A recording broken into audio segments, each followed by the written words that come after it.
Jesus, we lift up your name. You are King. Hail Jesus, you're my King. Hail Jesus, you're my King. Your life frees me to sing. Your life frees me to sing. I will praise you all my days. I will praise you all my days. Perfect in all your ways. Hail Jesus, you're my Lord. Hail Yes, you are. Jesus, you're my Lord. I will obey your word. I will obey your word. I want to see your kingdom come. I want to see your kingdom come. Not my will, but yours be done. Not my will, but yours be done. Glory, glory to the Lamb. Glory, glory You to take the me. Lamb. You take me into the land. You will take me into the land. We will conquer in your name We will conquer in your name. and proclaim that Jesus reigns. And proclaim Lion of that Judah. Jesus reigns. Hail, hail, Lion of Judah. Hail, hail, Lion of Judah. How wonderful you are. How Come on, wonderful you are. Hail, hail, Lion of Judah. Hail, hail, Lion of Judah. How powerful you are. How powerful you are. Hail Jesus, you're my King. Hail Jesus, you're my King. Your life frees me to sing. Your life frees me to sing. I will praise you all my days. I will praise Every you day. all my days. You're perfect in all your ways. In all your Hail Jesus, you're my Lord. Oh, you know, I will obey your word when I read it. Oh, obey yeah. your word. I want to see your kingdom come. Want to see your kingdom come. Not my will, but yours be done. Not my will, but yours. Let's break it down.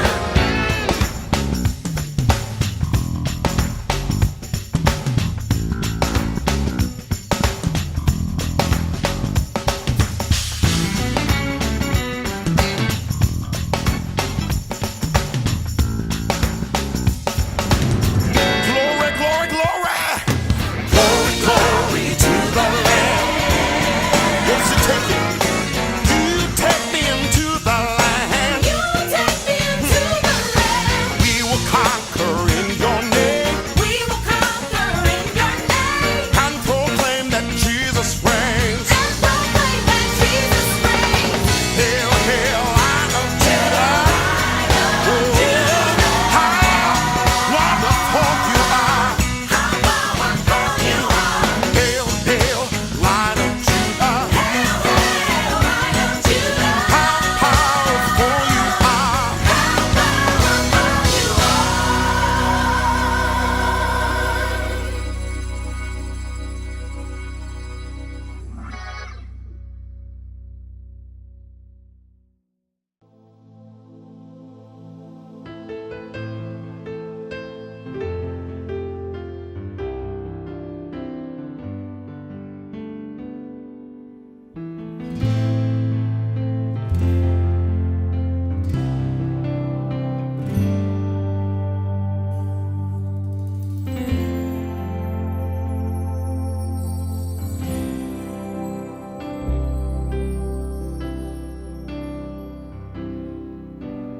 Lord, you seem so far away, 1,000,000 miles or more it feels today.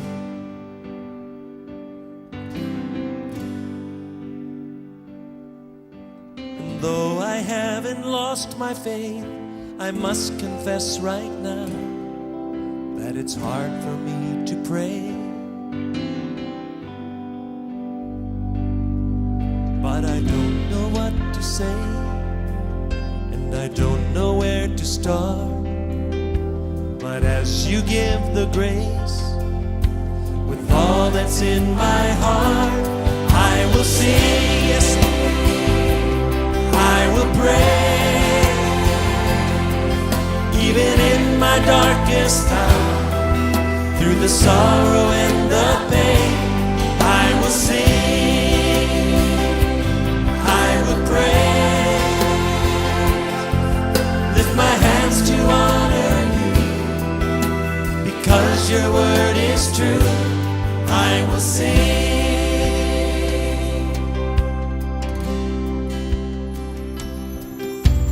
Lord, it's hard for me to see all the thoughts and plans you have for me. Yes, it is.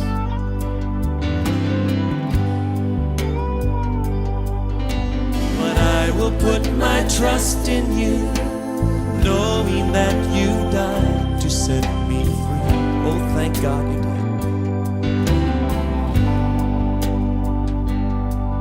But I don't know what to say, and I don't know where to start.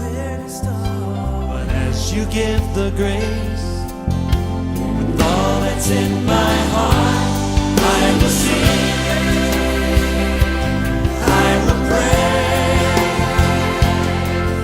Even in my darkest hour, through the sorrow and the pain, I will sing, yes I will, I will pray. Lift my hands to honor you, because your word is true. Sing it again. I will sing. Oh, we sing to you tonight. I will praise. Even in my darkest hour, through the sorrow and the pain, I will sing. I will praise. Lift my hands to honor you, because your word is true. I will sing, I will sing, I will sing.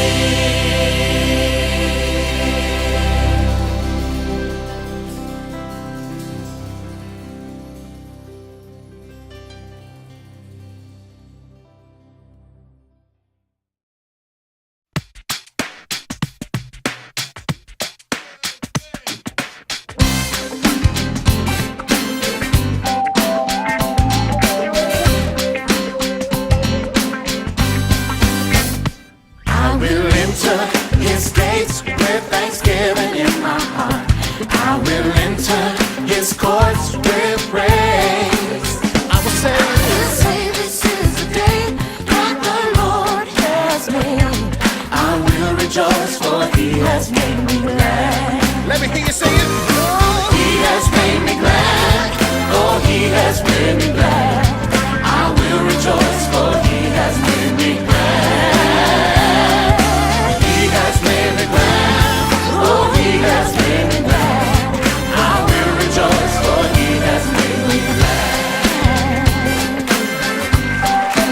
I will rejoice.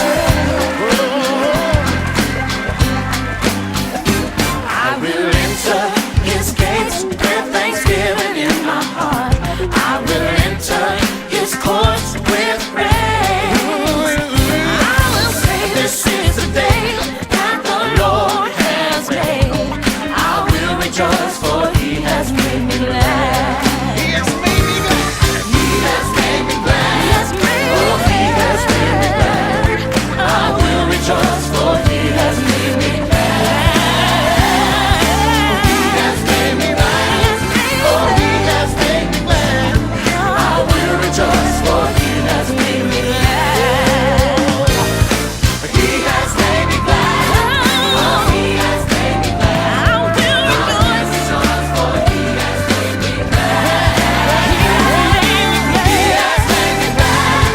Oh, he has made me glad. I will Rejoice, for he has made me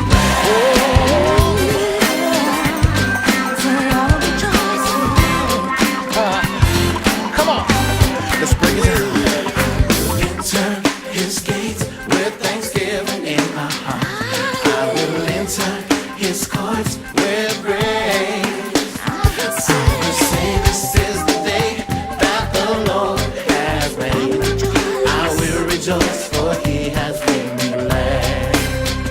You know what I'm talking about? He has made me glad. He has made me glad. Oh, he has made me glad. I will rejoice, for he has made me glad. He has made me glad. He has made me glad. Oh, I will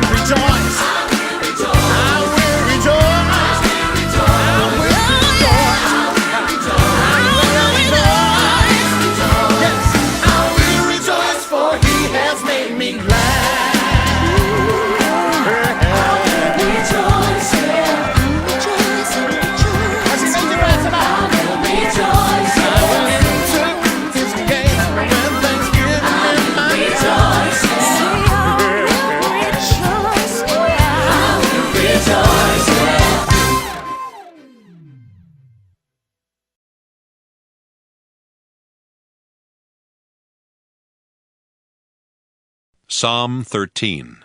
To the leader, a psalm of David.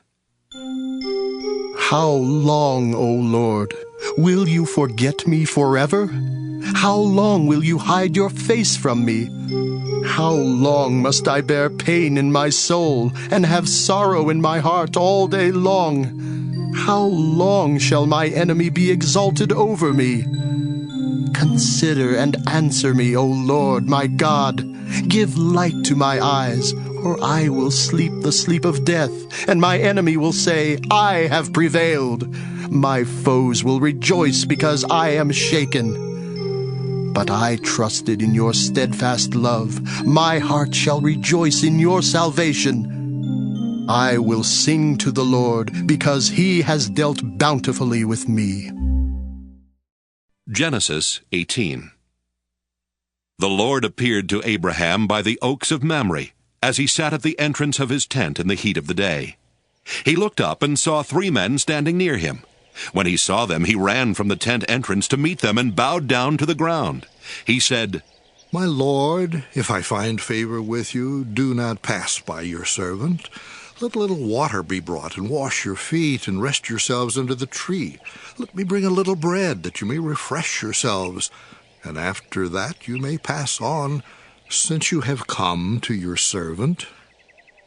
So they said, Do as you have said. And Abraham hastened into the tent to Sarah and said, Make ready quickly 3 measures of choice flour. Knead it and make cakes. Abraham ran to the herd and took a calf, tender and good, and gave it to the servant who hastened to prepare it. Then he took curds and milk, and the calf that he had prepared, and set it before them, and he stood by them under the tree while they ate. They said to him, Where is your wife Sarah? And he said, There, in the tent. Then one said, I will surely return to you in due season, and your wife Sarah shall have a son. And Sarah was listening at the tent entrance behind him. Now Abraham and Sarah were old, advanced in age. It had ceased to be with Sarah after the manner of women. So Sarah laughed to herself, saying, After I have grown old, and my husband is old, shall I have pleasure? The Lord said to Abraham, Why did Sarah laugh and say, Shall I indeed bear a child now that I am old? Is anything too wonderful for the Lord? At the set time I will return to you in due season, and Sarah shall have a son. But Sarah denied, saying, I did not laugh. For she was afraid. He said, Oh yes, you did laugh. Good lesson is don't lie to God. You'll get caught anyway. Seems appropriate for Father's Day that we say something about Father Abraham. As we get started, the word up there that you're wondering, it's pronounced tzaddik, and it means righteous person. And to become a tzaddik was very important, not only in Abraham's day, but even today. Because it means that you're doing acts of righteousness that pleases God. And it's a good idea to please God. But we have to take a step back for a second and tell you where we are in the Abraham story. In chapter 17 is when Abraham, at 99 years old, receives the sign of the covenant. That is, he is circumcised. And you have to remember they didn't, that was the Trish look was perfect. I would expect the Greg look to be that, the other. Yeah, they didn't have anesthesia or anything like that, and they didn't knock him out, they just did it. And the circumcision becomes the sign of the covenant, and since chapter 12, you've probably heard this covenant repeated 3 times. But we have to remember that tradition of chapter 18 tells us that 3 days have gone by. And in the 3rd day, for an adult who's being circumcised, that's the most painful of the days. You would think the 1st or the 2nd would be. I think that's a shock day. But the 3rd is the worst. So Abraham is ill. He's hurting. But also, they didn't have things like antibiotics back then. So more than likely, since they took a dirty knife and did what they did, he probably had a little bit of an infection thing going on also. So he's sick. He's ill. Yet, he's longing for God to send him visitors. He wants visitors because entertaining visitors who show up at your tent was considered an act of righteousness. And it still is in most places in the Middle East. So if you show up to Abraham's tent, as the story goes, he's going to feed you a meal. And what it's believed is that God sent a heat wave during these 3 days because people did not travel in a desert situation when it was so hot. So God is trying to help Abraham to heal. Excuse me, but at the same time, Abraham is upset because he can't show hospitality. He wanted a visitor. Excuse me. Not because he was sick or ill, but because he always wanted to serve God in everything he did.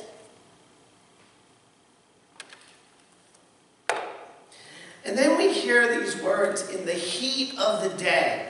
Now, for us in this part of the world, the heat of the day is what, about 2 o'clock? On a clear day. The hottest of the day is usually about 2 o'clock. In Israel, where Abraham was, something's really bugging me today in the church on my voice, so I do apologize. The heat of the day would be noon. Sun rose at 6, sets at 6, heat of the day is 6. And we find out that Abraham is at the door of his tent. Well, in his day, and they do this in Spain, when noontime comes around, what do we have? Lunch. Then what do we do? Siesta. We take a little nap. So it was very common for laborers to start at about 7 a.m. because you got to get up and get ready and go to your place of work. Work till about 12. And then you would take some time off. We're not sure how much. But you'd have your big meal of the day. And you know what happens if it's hot out and you go and sit down somewhere, you're going to nod off and go to sleep. And he's sitting at the door of his tent. Now that to us would mean the flap of the tent. But in those days, you didn't point the flap of your tent to the east or to the west. You might have pointed it logically would be to the north or even the south would work because you're near the equator. Because that would be the coolest part of your tent because you wouldn't get all the heat from the sun. So Abraham is sitting at his tent door. He just had a big meal. He's not really feeling well. So what is he doing? He's sleeping. He's sleeping. When you read about the interactions between God and people in the scripture, especially the Hebrew scriptures, you find out that they're in some kind of dream or some kind of trance. The only one that's a debatable one is when Moses goes to the burning bush, whether he's in a dream or not. But everywhere else, it's in a dream or a trance. So you're being told that. It's 12, it's the heat of the day, he's sitting at his tent, he just had food, he's falling asleep. And this is going to continue. He's going to have a couple more of these, what we call theophanies. That's the fancy word. Theo comes from the Greek word from meaning God, and ophany meaning this experience. So he's going to have an experience with God. And the experience are these 3 men who show up. Now, we would consider them angels, which is fair to say. And Abraham sees them. Now, think of what he does. He's hurting. All the guys here understand this is what kind of hurt we're talking about. And he's sick because he's got an infection, and they don't have antibiotics. And what does he do when he sees these 3 guys? He gets up and he runs to them. That was not easy to do because he wanted to show them hospitality because Abraham is a righteous man. He's a tzaddik. And he sees these 3 men and he cannot let them just go. In fact, he invites them in. Come on, I want to give you a meal. I want to wash your feet. Come sit under the tree with me because you want to get into the shade. And it's very important to him that he performs this act of righteousness. Something we want to bear in mind for a moment. This act of righteousness. Even though he's sick, even though he's really not moving well, he's 99 years old. That's old. 99 is not the new 50. 99 is just old. And yet, what does he do?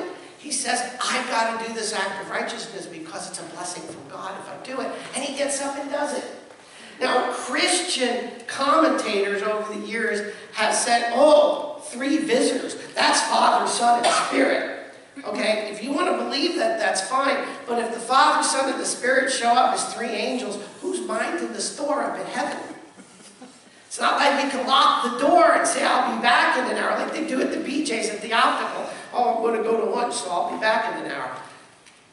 Instead, rabbinical tradition tells us, and if you read a little bit further into Genesis, is that each of these 3 men, which are angels, are bringing a message to Abraham. Angel tradition, or angel law, we call it. It's believed that when God has a message, or God has a task, that God creates an angel to do. So these 3 men came to do 3 things, and I've listed them up there for you. Because one of them is going to announce Isaac, right? And that's where Sarah lives. Oh, by the way, if you read chapter 17, when Abraham hears that he's going to have Isaac, he laughs also. So Sarah's not alone. A little bit after this passage, you're going to hear one of the angels tell him about the destruction of Sodom. Remember Lot, his half-brother's son, and his family are down in Sodom, and then there's that whole thing where Abraham kind of negotiates. And then the 3rd angel, it's believed, came to heal Abraham. Because he's so righteous, God wants him to be able to do the righteous things. Because remember, he's ill, but he wants to perform the act of righteousness, so we're going to send him God's going to send him an angel so he gets healed. God likes it when we do acts of righteousness. And that hospitality is still something you find in many places in the Middle East. Of course, you know Western culture has invaded the Middle East, so you don't find it everywhere. But if you go out into where the Bedouins are and kind of walk up to their tent, you're going to get a meal. That's an act of righteousness. That's what they do. And it doesn't matter how much they have. So Abraham is a tzaddik. He is a righteous man, and he only wants to serve God. You know, it all starts when he's up in Haran, and he's doing really well up there, and God comes to him and says, I want you to leave and go to this place called Canaan. He probably never heard of the place, not exactly the garden spot of the ancient world, and he says, you're going to leave your family and all this behind, and you're just going to go. And if you do that, then God says he's going to give you, right? He's going to give you descendants and wealth, and you're going to be the father of all the nations of the world and all these blessings. And he gets up and does it because he's righteous. He does what God tells him to do. And if you read his story, God says, go here, do this, and he just does it. It kind of should remind you of someone else who did exactly what God said he wanted him to do. You know who that was? Say it real loud. Jesus, right? Because Jesus did everything for God and he didn't worry about himself. Abraham is in the same way. And you get blessings from God by doing acts of righteousness. Again, acts of righteousness is anything you do that pleases God. Now what's interesting, and I asked the question when I read the passage, why did he insist that Sarah need the dough? Because he's rich, right? He's got lots of servants. And if you have servants, Trish, would you go, I should say to Greg, if you have lots of servants, would you make Trish knead bread? No, you go find the servant to do the bread. That's hard work. You know, I'm punching it. So why would he have Sarah knead the bread? Well, we're told by tradition that Sarah is told to knead the bread because Abraham was so righteous that he wanted to share the righteousness. And by having Sarah do the kneading of the bread, she participated in hospitality. Because the women didn't serve the food, he's going to do the serving. She's in the background, but if she's preparing the food, that makes her a part of righteousness. See, so Abraham wasn't just saying, ooh, looky me, I'm going to be righteous today. He said, I'm going to be righteous, but I want Sarah to be righteous too. Cared about others. You should now say, well, Jesus did that too. He always worried and cared about someone else. So Sarah needs the dough as an act of righteousness, which makes them both righteous. The story for us today to think about is, how do you please God? And what are your acts of righteousness? What do you do on a daily basis? Now, coming here today and offering your prayers and your singing and in time your offerings, that is an act of righteousness, an act of righteousness, or acts of righteousness, whichever. But that's just the beginning of things. What else do you do that pleases God? Because if it pleases God, then it's an act of righteousness. And each of us have to figure out what that is. Being that it's Father's Day, I thought I would talk a little bit about what dads do in righteousness. And those dads understand them. And I call it the invisible righteous dad. And that's the dad who puts his kids first. And he's kind of invisible. In other words, I remember doing this, and some of you probably have done it, where you drive your kids to activities. You know, you go to work, and you used to get up at 6, you used to leave the house at 6, get home at 6, and then the first thing you're like, oh yeah, it's Wednesday, and your lovely wife says, by the way, you're going to take the 2 girls to dance, and the boy goes gymnastics, and she's doing other stuff too at the same time. But you come home and you say, I have had enough, right? I had a hard work day, and now I got to, we would say schlep. That's a good Yiddish word. Schlep these kids everywhere. And then you attend all of their school plays, whether you want to or not, right, Greg? And the concerts, and they're cute, but when they sing off key, well, you know. And then they have the dance company thing, where you spend hundreds of dollars for these outfits that they wear for about 30 seconds. And dads do all these wonderful things, but then when the kid's up there, you know, doing her little dance thing, she looks over at Mom and goes, "Hi, Mom." That's the invisible dad. She doesn't remember who's the one who went to work 12 hours a day to pay for that $100 costume that you wore for 30 seconds. And all that driving back and forth, but you don't care because you're the dad. That's your job, and you take care of your family, and you protect them, and you want to give them everything you can. And what's interesting about being a dad is you never stop being a dad, do you? Your kids are always there. You're always concerned about them. And you know what? Moms are like this too. Except moms get more credit, I think, for it, but that's okay. I don't mind that. That's cool. And it doesn't matter how old your kids get, right, Debbie? You're always concerned about their welfare. You want to help them every way you can, and you do whatever you can for them. And what's really cool is when your kid turns about 25 and looks at you and says, "Dad, you really weren't an idiot." They do that? Yeah, Andrew actually did that. He actually said, "Gee, Dad, you really weren't an idiot."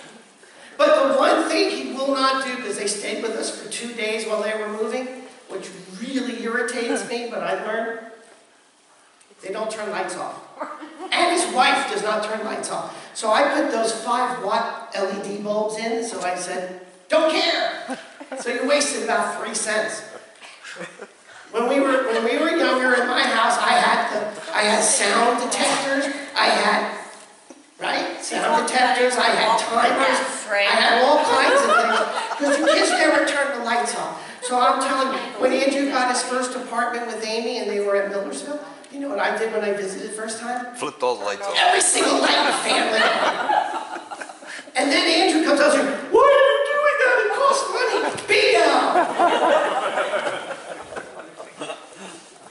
And I'm happy we got to take care of them. You know, they lived with us those 2 days. That's wonderful. But I'm like, I told Sandy afterward, they still leave lights on everywhere. But that's why I put the low bulbs in, because they don't really care anymore. So when we go visit his new house here in another week or so, and he's now got one of these, 2,500 square foot house with a bazillion roofs, I'm turning every single light on, and I'm leaving them on. And then when he says, "Why'd you do that?" Right. But you know what? We do it anyway, right? So we don't complain about it. We get even, but we don't complain about it. It's the moms that do the curse, and your kids will be just like you. That works, doesn't it? Yeah. Well, you don't know that yet. No. But it works. I guarantee it, Debbie, if you do it to Teresa, it works. It works. And when his kids grow up, they're going to leave all the lights on too. We'll see if he likes it. But that's okay, you don't mind. And it's great that they come, that they still want to be around you, and they still want to be with you. And after we're done here, we're going to drive over to Felton because Amy's got T-bones. So I'm not going to talk a long time because I'm really hungry. And we stopped there this morning to drop off ears of corn, and they're like this thick T-bones. They're like 1 pounder plus. So I'm really going to go have a big So she time. knows the way to her dad's heart. T-bones, good meat. It could be T-bones, porterhouse, prime rib is good. Filet mignon. Filet mignon is even better, and chocolate. You're all set. And it's wonderful to do it, and it's great to be a dad, but also to understand that us dads do have support, because if it wasn't for the moms, I think I would have gone stir crazy and insane, because I never understood what they did. Right? They're in their rooms. I'm sitting there, afternoon, Sunday, watch a little football, whatever, and all of a sudden they come out, and they're all like yelling at each other because someone hit someone. So you know what dads do when that happens? I want quiet! You're all guilty. Go to your rooms. And you let them sit there for a little while, and then they were all walking off going, why did we go out and see him? Because you know what's going to happen. But it's fun. But it's also good to know that us dads have good support. And that's where moms come in. Because moms can make out the sanity that we can't figure out. Why did you do that? I don't know. And then mom will tell you why. Right, Brent? You wonder, why did you just back up the car into a tree? I don't know. And then mom will tell you that's because he's thinking of the girlfriend that he was going to go pick up or something. I don't know. That never happened. No, that never happened. But it's one of these things where, like in the video, to remember that whether you're a mom or a dad, your kids are watching you, whether they're little or whether they're grown. And in your walk in life with the Lord, they're looking. And they're learning from you, even though you may not be thinking it. And what's great about your being here is your kids are seeing that you're here. And they may not be coming to church right now. But somewhere along the way, they're going to remember, Mom went to church all the time. And then they're going to come and ask you why. The day will come. You may think not, but the day does eventually come. So we wish all the fathers a happy Father's Day. Grandfathers are really better. In that, only this is the reason, is because I don't do discipline stuff. Not my problem. Kid gets out of hand, and you take your kid back. And I just go for fun. I'm fun. And she'll tell you that. They come to see me, there are no rules. Oh, you want ice cream? Sure. Chocolate cake, even better. Candy? Hey, I got the special nonpareils that Elliot likes. And then mommy, you can hear mommy yelling, don't give me more than 3. Yeah, here's 5. Grandpas have fun.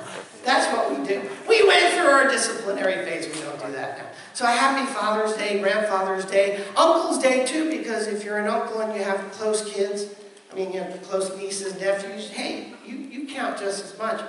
And know that we're all modeling what righteousness is to everybody. Amen.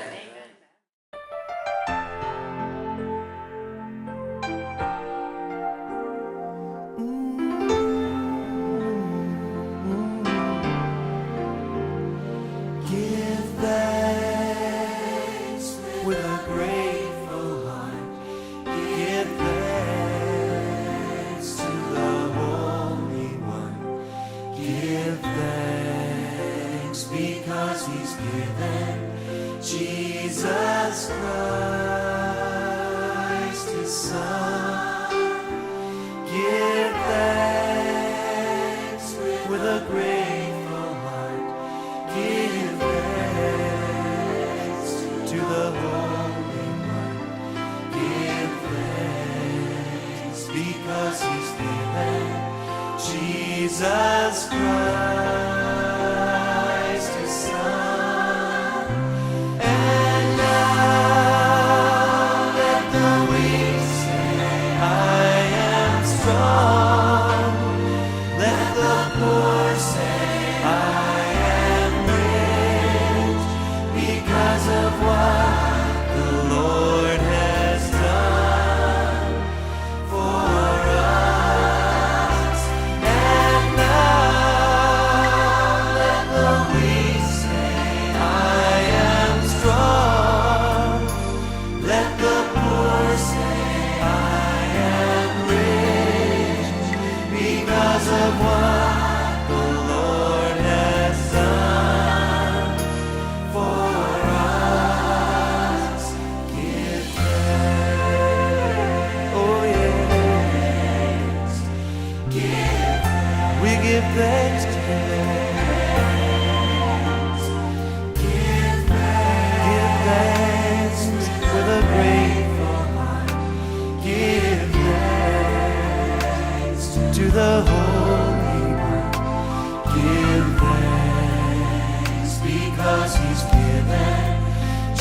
Jesus Christ, His Son. Give thanks with a grateful heart. Oh yes. Give thanks to the Holy One. Give thanks because He's given Jesus Christ, His Son. And now let the weak say, I am strong. Let the poor say, I am rich, because of what the Lord has done for us. And now let the weak say, I am strong. Let the poor say, I am rich, because of what the Lord has done for us. Give thanks. We give thanks to you, Lord.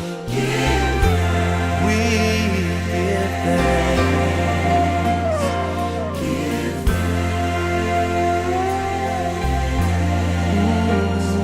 Give thanks. We give thanks to you, Lord.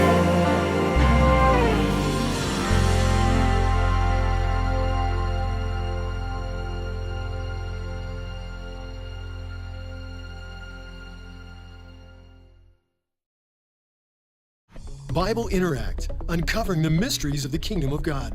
At BibleInteract.tv, you will penetrate the scriptures of the Bible. At our store, you're just one click away from owning your favorite books, DVDs, or study guides. Earn a degree from our university and watch hundreds of video presentations from biblical scholars, archaeologists, and theologians. By subscribing to Bible Interact, you'll find all the resources you'll need, so why not subscribe today? Go to www.BibleInteract.tv. You'll be glad you did. Interested in studying more about the temple, the Messiah, or what God's plan is for our future? No problem. We've got you covered. With more than 200 DVDs, books, and workbooks, you'll find the answers you've been searching for. Bible Interact, uncovering the mysteries of the kingdom of God.